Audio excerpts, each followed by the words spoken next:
G'day, it's Chris Henry here and I'm about to show you how to use the Colt Sniper range of stick baits to find fish. Now, the first thing I think of when I come to an area like this, break down the scenario of the conditions and think of what lure I'm going to tie on. If we've got a bit of a rough surface, you're going to want something that tracks well in that chop. It doesn't sort of flip over when you stroke it along. Now I've opted for a 160mm floater. Now, even though it's floating, it doesn't just skip across the surface, it actually bites in and swims. So what we're going to do, work pretty quickly down these edges with the current, look for any bait fish or any cutaways where the current breaks, and just pepper it. Righto.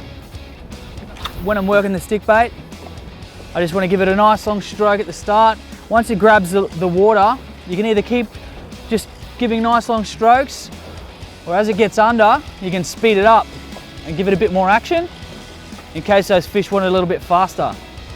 So they're very versatile, you can mix it up.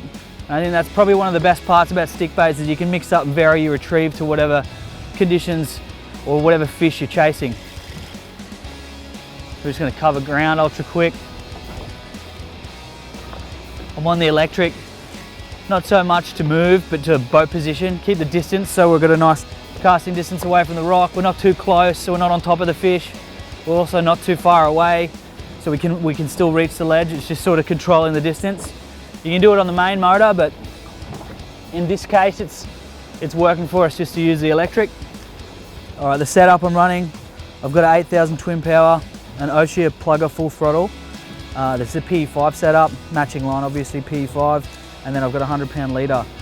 It's probably a little bit heavy, but I mean, the area we're fishing today, we can encounter everything from big mackerel to larger GTs, that sort of thing. So you need some sort of stopping power and abrasion resistance if you get anywhere near the rocks.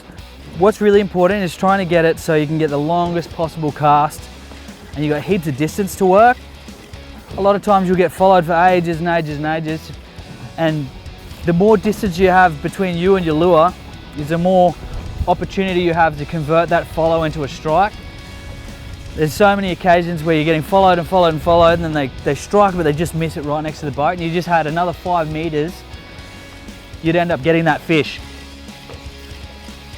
Righto, that caught me a little bit by surprise. Feels like a decent fish. Now I'll just track after it on the motor. Just try and keep a good angle. Hopefully we can get this fish in the boat to give you a look. I didn't get a look at it, but I think it might have been a nice little GT. Little, maybe big, who knows. Feels like a trevally.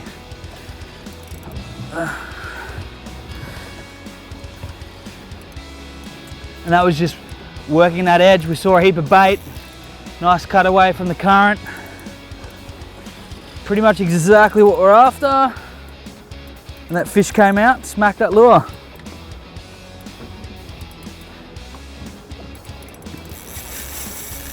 Ooh, seems to be growing.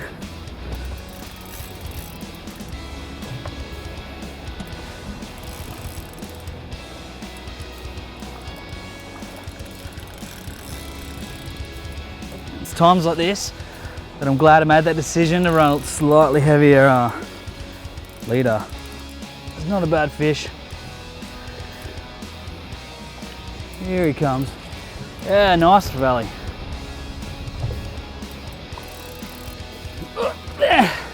Righto, that's exactly what we're after.